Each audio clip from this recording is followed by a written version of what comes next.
이 간을 잘 청소하면 몸에 있는 노폐물들을 다 걸러주기 때문에 단지 담석증뿐만 아니라 기본적으로 갖고 있는 만성질환들을 치유하시는 데 효과를 보실 수 있습니다.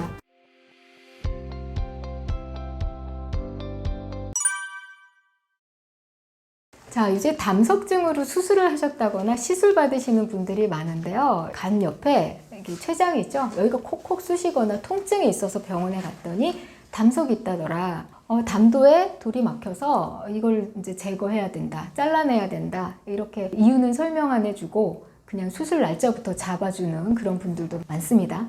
자, 그런데 이제 이 담석이라고 하는 게 결국은 뭐냐? 담석은 간에 노폐물들이 쌓여서 담석을 만드는 거죠. 이게 지방질이나 이제 콜레스테롤 덩어리들인데요. 얘네들이 몸에서 이제 노폐물이 바깥으로 나가야 되는데 바깥으로 해독할 시간을 안 주는 거죠. 계속 우리가 대사물질들을 몸에 집어넣기만 하고 몸에서 해독할 수 있는 시간은 안 주기 때문이죠. 그래서 이제 담석증을 해결하는 가장 좋은 방법은 해독을 시키는 것입니다.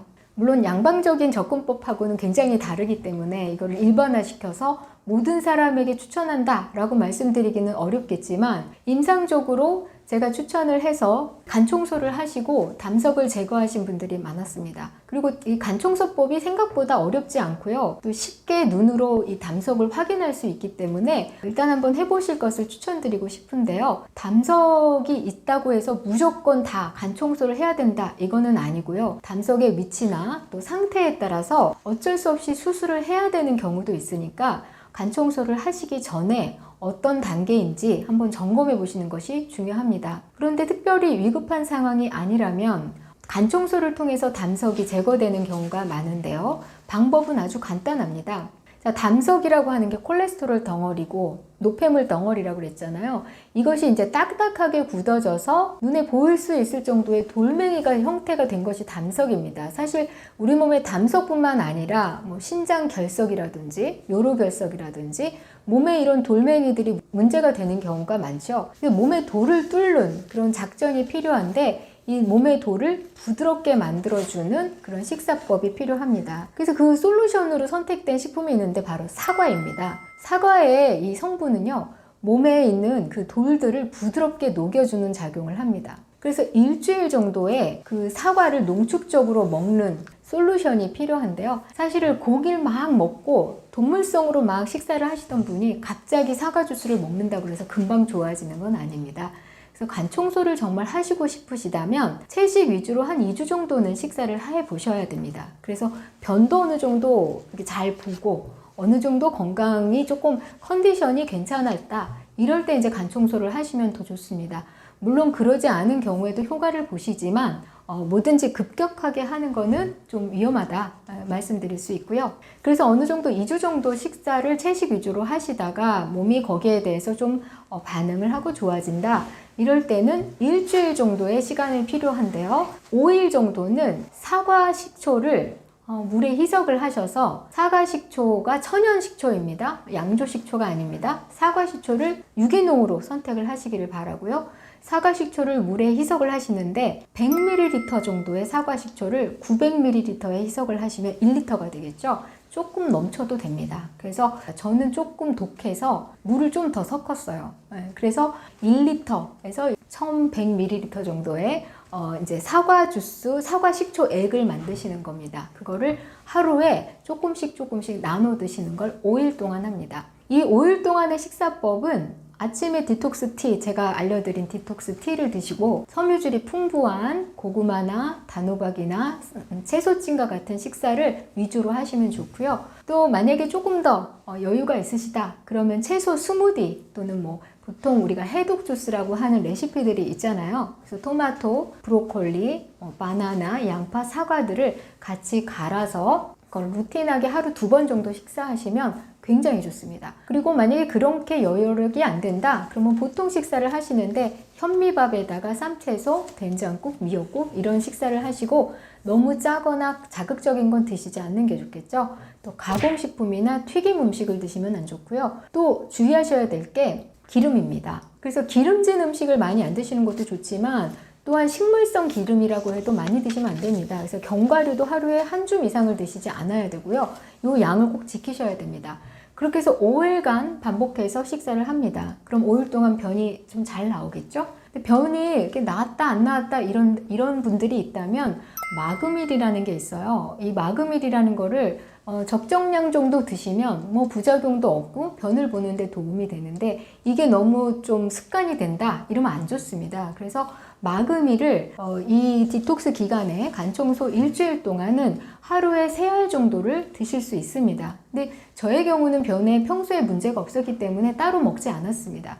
그런데 변이 조금 찝찝하다 이런 분들은 마그밀을 추가로 드셔서 쾌변을 보실 수 있도록 유도하는 것이 좋습니다. 또 나는 마그밀 같은 거를 먹고 싶지 않아 이럴 경우에는 관장기를 사용하시거나 다른 관장법을 쓰셔도 됩니다. 그래서 이거는 디톡스이기 때문에 몸에서 노폐물을 배출시키는 전략들을 한 번에 같이 하는 게 좋죠. 간 청소뿐만 아니라 장 청소를 같이 하는 게 좋다는 얘기입니다. 그래서 5일 동안은 신경 쓰셔야 될 게 사과 식초물과 그 다음에 채식 위주의 식단과 그리고 배변을 잘 원활하게 하는 이 3가지 요소를 규칙적으로 해서 5일을 생활을 합니다. 그 다음에 6일째가 되면 보통 이제 월요일에서 금요일까지를 그렇게 생활하고요. 토요일이 되면은 이제 본격적인 디톡스를 하게 되는데, 이럴 때 이제 준비하셔야 될 게 소금하고요. 레몬과 오렌지, 올리브 오일입니다. 그래서 소금 용액을 제조를 해야 되는데 이제 관장을 돕기 위해서입니다. 소금은 전통적으로 레몬과 함께 요기들이, 그러니까 요가 하시는 수행자들이 소금물을 통해서 관장하는 전통이 있습니다. 그래서 소금물은 어느 정도냐면 한 1.8리터 정도의 물에 죽염으로 한 스푼 정도를 섞으면 되는데, 원래 이 간청소라는 게 어디서 나왔냐면 인디언들의 그 디톡스법이었습니다. 그 이제 간청소법을 쓴 그 작가 안드레아 모리츠라는 의사는 이렇게 굉장히 간청소에 대한 많은 연구들을 했잖아요. 근데 이제 그게 어떻게 보면은 고대로부터 전승되어 온 자연 이야기예요. 그래서 인디언들은 몸을 디톡스 시킬 때 이렇게 소금물로 디톡스를 시켰고 정기적으로 간을 비워주면서 이렇게 건강을 유지해 왔던 거죠. 그래서 그 디톡스법들이 이제 해를 거듭하면서 조금씩 그 매뉴얼들이 바뀌기 시작했는데, 그 안드레아 모리츠의 방식이 아주 최적화된, 하기도 좀 편안한 방식이죠. 그래서 그 안드레아 모리츠가 제안한 방식에 보면은 이제 소금물 대신에 앱손 솔트라는 거를 추천을 했는데, 사실 국내에서 앱손 솔트를 구하기가 쉽지 않습니다. 그리고 가격도 비싸고요. 잘못해서 앱손 솔트를 입용용으로 이게 구하면은 이게 참 대량 난감한데, 앱손 솔트는 레벨이 등급이 여러 가지가 있어서 푸드 레벨의 앱손 솔트를 구하셔야 되는데, 푸드 레벨에 먹을 수 있는 앱손 솔트는 사실 구하기가 어렵고 비쌉니다. 직구를 해야 되는데 굳이 그래야 되느냐. 그래서 이제 가장 FM대로 한다면 앱손 솔트겠지만 우리는 죽염이 있잖아요. 죽염이 없는 분들은 소금물을 그냥 하셔도 됩니다. 그래서 죽염을 또 9번 구운 그 비싼 죽염을 내가 이게 빼는데 써야 되느냐. 그래서 9번까지 안 구우셔도 되고요. 보통 뭐 식용 죽염 뭐 한두 번 정도 구우신 죽염도 괜찮습니다. 그래서 죽염을 쓰시는 게 좋겠고, 나는 죽염이 없다 그러면은 가능하면은 간수가 빠진 좀 품질이 좋은 소금을 사용하시면 좋습니다. 소금은 꼭 좋은 걸 사용하셨으면 좋겠습니다. 그래서 소금을 밥숟가락으로 1스푼 정도 섞어서 소금 용액을 만듭니다. 이 소금 용액 1.8리터를 4등분을 하세요. 그래서 4등분을 해서 반은 오늘 먹고, 그리고 반은 그 토요일날 드시고, 나머지 반은 일요일날 오전에 드시는데요. 토요일은 전략이 조금 바뀝니다. 월요일부터 금요일까지는 사과 식초물을 1리터에서 1100ml 정도를 드시는데, 이 토요일에는 그 용액을 12시 전에 다 마셔야 돼요. 월요일부터 금요일까지는 하루 종일 조금씩 마시면 되니까 괜찮은데, 토요일에는 오전 중에 다 마셔야 되니까 좀 각오를 하고 드셔야 돼요. 그리고 이제 이렇게 용액을 많이 마시게 되면 좀 더부룩하잖아요. 그래서 식사를 가능하면 많이 안 하시는 게 좋습니다. 또 너무 공복감이 심하면은 하루 종일 비워놓기가 쉽지가 않으니까 살짝 죽을 드시거나 아니면 섬유질이 풍부한 음식을 드시거나 아니면 그냥 현미밥에 일반적인 식사를 하시는데 12시 전에 끝내시는 게 좋습니다. 만약에 12시 전이 어렵다 그러면 1시 전까지 이렇게 해서 끝내시고요. 오후에는 가능하면 공복을 유지하시면서 따뜻한 물만 2-3잔 정도 천천히 드시면은 오히려 몸이 비워지면서 따뜻한 물이 들어가면 굉장히 기분도 이완이 되고 이렇게 안정화됩니다. 그래서 그렇게 해서 오후 시간을 보내신 다음에 자, 오후에 그래서 이제 따뜻한 물을 드시면서 속을 비워두면요, 그 자체로도 굉장히 좋습니다. 그래서 이렇게 간 청소를 하시려면 약속을 일단 안 하셔야 되고 핸드폰도 받지 마세요. 좀 이기적이 되셔야 됩니다. 자, 그러고 이제 6일째가 되게 중요한데 간 청소 용액을 만드셔야 돼요. 어떤 용액이냐면 올리브 오일하고요, 레몬이 준비가 돼야 되는데 이 두 가지를 섞으면 먹기가 좀 쉽지 않아서 여기 오렌지 주스를 넣습니다. 그래서 이제 비율은 어떤 정도냐면 올리브 오일을 우리가 보통 120ml 정도를 준비하라고 하는데 자판기 커피 한 컵 정도 생각하시면 되고요. 그 다음에 거기에 오렌지 주스는 오렌지 하나 정도를 착즙하시면 됩니다. 그리고 레몬도 하나 정도를 착즙하셔서 같이 섞습니다. 그래서 얘를 조제를 하면은요, 이 올리브 오일 때문에 기름이 둥둥 떠요. 그래서 보면은 되게 찝찝한데 저희 아버지가 이제 이 담석이 있으셔가지고 제가 간 청소를 권해서 이걸 따라 하셨는데 아버지의 첫 말씀이 야, 이거 맛있다. 이 정도라면 매일 할 수 있겠다. 이런 반응을 보이셨어요. 그래서 생각보다 괜찮습니다. 쉽습니다. 그리고 뭐 이렇게 어렵지 않습니다. 그리고 이거는 한 번만 하시면 되거든요. 그래서 요거를 이제 만들어 놓으시고 소금물을 아까 1.8L 준비하셨잖아요. 요거를 이제 4등분을 하면은 하나당 375ml 정도 되거든요. 4등분을 해 놓죠. 그래서 375를 먼저 저녁 6시에 먹습니다. 계속 공복이었다가 소금물을 이제 먹는 거죠. 그럼 맛있어요. 짭조름하고. 그런데 이제 너무 차거나 너무 뜨거우면 안 되고요. 실온 정도에 아니면 살짝 미지근한 정도가 좋습니다. 그리고 8시에 다시 소금물을 먹습니다. 자, 그런 다음에 10시가 되잖아요. 그러면은 이제 이 조제한 용액을 드셔야 되는데 올리브 오일하고 그 다음에 오렌지 주스, 레몬액을 같이 이렇게 착즙해서 섞은 이 이제 용액을 긴 컵에다가 넣겠죠. 근데 이렇게 드실 때 잘못 드시면은 먹자마자 바로 변으로 흘러나오는 분들이 있어요. 그래서 드실 때 주의의 사항이 서서 드시는 게 좋대요. 예, 서서 드시고 그 다음에 드신 다음에 이 상반신을 조금 하반신보다 높여서 놓으면 용액이 이렇게 잘 밑으로 흘러간다고 합니다. 그래서 베개를 좀 높이는 게 좋다고 하죠. 그리고 잘 준비가 되어 있어야 돼요. 그러니까 어떤 분들은 뭐 예민해가지고 잠이 안 와서 부대낀다고 하는데 사실 공복을 이렇게 일주일 정도, 2주 정도 채식을 하시고 1주 정도 간 청소 준비식을 하시고 6일째 소금물을 드시잖아요.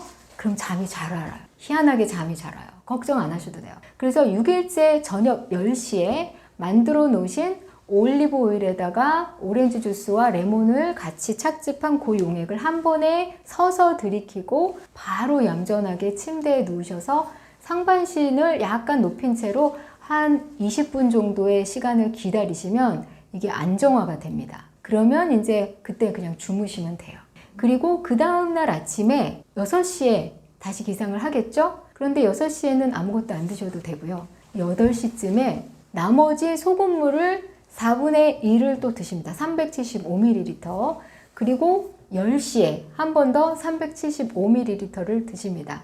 그래서 경우에 따라서는 이때부터 배변 활동이 시작되는 분들이 있어요. 착착 물설사처럼 나오는 분들이 있는데 대부분은 조금 더 시간이 걸립니다. 그래서 7일째 되는 날은 굳이 단식을 안 하셔도 되고 가볍게 아침 식사를 하셔도 되는데 기름진 거거나 동물성은 절대 안 되고요. 가공식품 안 되고요. 루틴하게 드셨던 것들 뭐 단호박이라든지 고구마라든지 뭐 사과나 이런 껍질째 드시는 채소나 바나나 이런 거 드시면 됩니다. 안 드셔도 괜찮고요. 자, 이렇게 해서 이렇게 오전을 지나다 보면은 한 정오가 될 즈음부터 한 오후 2, 3시 정도까지 아주 이렇게 빈번하게 화장실을 드나들면서 변을 보시게 되는데요. 처음에는 이제 변과 섞어서 나오기 때문에 보기에 안 좋은 변이 나오는데 변을 수해 보러 다니시면 나중에는 변은 하나도 안 섞고 담석만 나옵니다. 담석이 약간 그린빛의 연두빛인데요. 이제 저는 다 실험을 해보거든요. 근데 사실 사진을 찍을 정도로 깨끗해요. 깨끗하고 모양이 여러 가지 모양이 있는데 저는 채식을 해서 그런지 많지도 않고 굉장히 이제 적은 양이 나왔는데 모양이 예뻐서 제가 사진을 찍고 이렇게 휴지에다 담아 놓기도 했어요. 근데 이제 저희 식구들도 같이 했는데 식구들마다 담석의 모양이 틀리더라고요. 그래서 재미있기도 합니다. 그리고 이제 간 청소를 하시고 나서는 그 오후에 과식을 하시거나 옛날로 돌아가시면 안 됩니다. 그래서 우리가 항상 어떤 본 단식이나 이렇게 디톡스 식단을 가지시면 준비식 2주 정도면 보식도 2주 정도는 하셔야 돼요. 네, 그래서 저처럼 채식을 완벽하게 하고 평소에 자연식을 먹는 사람은 괜찮은데 그러지 않으신 분들이라면 간 청소 하시고 나서 2, 3주 정도는 꾸준하게 채식을 하셔야 됩니다. 그리고 또 중요한 것은 간 청소가 한 번에 담석이 배출되지가 않습니다. 잉여된 그 담석들이 있고요. 이게 이제 주의해야 될 게 두 가지입니다. 하나는 간 청소를 한 날로부터 이틀째 되는 날 한번 관장을 해 주셔야 됩니다. 그래서 이제 관장을 하는 방법은 개인마다 다른데 관장기를 쓰는 방법도 있고 마그미를 먹는 경우도 있고 또 커피 관장을 하시는 분들도 있는데 이런 경우도 이제 본인의 이제 편의성이나 환경에 맞게 하시면 되고요. 또 장클리닉 같은 데 가서 이렇게 비워내실 수도 있겠죠. 자, 이렇게 해서 이틀 뒤에 장 청소를 하면 장 청소할 때 담석 잉여물들이 같이 나오는 걸 눈으로 확인하실 수 있습니다. 그리고 이제 장이 깨끗해졌잖아요. 그런 경우에는 이 독성물질을 먹으면 바로 흡수가 돼버려요. 그래서 이때 굉장히 예민한 상태이기 때문에 세포가 재생되는 과정에서는 식품을 더 주의해서 드셔야 됩니다. 자, 그 다음에 간 청소의 주의점 중에 하나는 최소한 10번 정도는 꾸준하게 반복하셔야 된다는 겁니다. 만약에 간 청소 한 번 하고 나서 어떤 기적적인 경험을 하시는 분들이 있어요. 담석이 깨끗이 사라졌다거나 몸에 염증이 사라졌다거나 통증이 사라졌다거나 이런 그 체험을 하시고 나서 나는 이제 완치됐다 이러고 이제 잊어버리시는 분들이 있는데 그리고 원래대로 돌아가게 돼요, 사람이. 그런데 그런 경우에는 재발이 됩니다. 그래서 오히려 간 청소 후에 나쁜 음식을 먹어서 더 빨리 흡수게 되는 그런 부작용을 일으킬 수 있기 때문에 간 청소 후에 2, 3주 정도의 꾸준한 채식을 하시고 한 달 정도 후에 다시 한번 간 청소를 하시고 이렇게 간 청소를 계속 반복하셔서 간에서 담석이 나오지 않을 때까지 하는 것이 원칙입니다. 그런데 보통 한 12번, 10번에서 12번을 하라고 권하는데요. 그렇게까지는 하지 않더라도 규칙적으로 루틴하게 한 2, 3주에 한 번씩 하는 것을 권해드리고요. 그렇게 안 된다면 한 달에 한 번씩 해서 이게 방법도 간단하니까 꼭 해보시길 바랍니다. 이게 간을 잘 청소하면 몸에 있는 노폐물들을 다 걸러주기 때문에 단지 담석증 뿐만 아니라 기본적으로 갖고 있는 만성질환들을 치유하시는 데 효과를 보실 수 있습니다. 그런데 이게 이제 단지 간 청소라고 하는 이 매뉴얼을 공식처럼 외우시고 이것만 딱 한 번 하고 나서 마치 모든 게 다 해결될 것처럼 기대하시면 안 되고요. 제가 주의해서 말씀드리는 것은 준비식을 하셔야 되고 또 보식을 하셔야 되고 간 청소 기간에도 중요한 어떤 그 규칙들을 꼭 지키셔야 됩니다. 그리고 이제 간 청소 하시면서 계속 핸드폰 전화 받으시고 업무 때문에 스트레스 받으시고 그러면 독소를 배출할 뿐만 아니라 또 생성을 하게 됩니다. 그래서 어떻게 보면은 간 청소는 일회성이 아니라는 거죠. 이것은 루틴으로 가져가야 될 생활 방식이고 생활 방식 안에서 그만큼 내가 음식의 독소뿐만 아니라 관계의 독소나 생활의 독소를 비워내는 과정이라고 이해하시는 게 맞을 거라고 생각합니다. 또 간 청소는 장 청소와 병행해야 된다는 것도 기억하시면 좋겠습니다. 우리가 가정을 해보는 거죠. 만약에 그런 걸 먹어서 생성됐다. 그래도 나왔으니까 상관은 없는 거 아닌가 하는 생각이 들고요. 또 한 가지는 실제로 간 청소는 문제가 있어서 하시는 분들이 많은데 이런 분들이 실제적인 효과를 보았기 때문에 이 간 청소법이 계속 알려지고 베스트셀러가 되고 많은 분들이 권하는 것이죠. 그래서 이건 참 과학적으로 증명을 할 수는 없는 부분이 아쉬운데 그것도 또 딱히 또 증명이 안 됐다고도 할 수 없는 게 이 간이라고 하는 장부가 독소를 관리하는 장부이기 때문에 간을 깨끗하게 하는 것이 간 청소고 독소를 관리해서 독소를 배출을 시켜주면 몸이 건강해지는 건 자연스러운 이치이기 때문에 이것이 또 딱 과학적이지 않다라고 말할 수도 없습니다. 일단 해보시면 좋겠고요. 굳이 부정적인 감정을 갖고 계시거나 아직까지 이걸 믿을까 말까 하는 분들이라면 굳이 하시라고 권해드리고 싶진 않습니다. 우리는 몸과 마음이 연결된 존재이기 때문에 내 몸에서 100% 받아들이려면 단 한 번 갖고는 안 되고요. 마음에서 일단 받아들여서 딱 정해져야만 몸이 반응을 합니다. 그래서 내가 여기에 대해서 확신이 없거나 너무 의아해한다면 굳이 이 방법을 안 하셔도 되겠다. 그렇지만 내가 한번 자연적인 요법에 의해서 병을 고쳐보고 싶다 하는 분들은 시도해 보시기를 추천해 드립니다. 그 담석의 종류가 여러 가지인데요. 실제적으로 변을 보면은 이제 저같이 채식을 하는 사람은 딱딱한 게 안 나옵니다. 올리브오일하고 사과가 만나서 오렌지 주스나 이런 게 만나서 형성된 물질일 수도 있는데 실제로 그 담석의 종류가 굉장히 다양하고요. 딱딱하고 결정체고 크기도 다양하고 색깔도 다양합니다. 그러니까 몸이 어떤 환경과 어떤 상황인가에 따라서 굉장히 딱딱한 결정체를 내보내는 경우도 있고 무른 경우도 있습니다. 그러니까 두 가지 다 가능성이 있는 거죠. 근데 중요한 거는 그게 어떤 물질인가를 떠나서 어쨌든 독소를 해독해 준다는 것이고 청소를 해준다는 게 중요한 거라고 생각합니다.